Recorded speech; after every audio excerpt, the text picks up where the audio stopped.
Allo mobali ya riche ezanga chérie Flora. Mama Flora, bayebisi ngoza na bana 5 na mobali, tika kobenganga. Mama Flora ozolela nini? Mama oyo adefisaka nga mapande akufi na poison. Mama ya mapa akufi. Mokili mabe. Hein? Merci papa Kwamba. Esalinga pasi makasi na koki te. Toke kasinda kutokende matanga.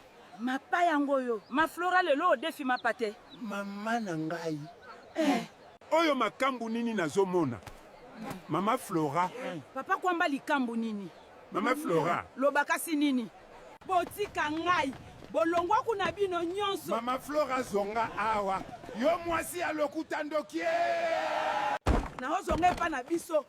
Na lingi na nga pe lisusu libala oyo te. Mama Flora olekisi. Kaka yo munene, kaka yo lokuta, kaka yo ndumba. Na kei na nga deja kutu na ba libala oyo. Mama Flora na mikitisi nani akozwangana. Na sante oyo. Naza pe na musala te. Pona babone na nga tozongani. Mekindumba na kotika te. Na lova yo Mama Flora.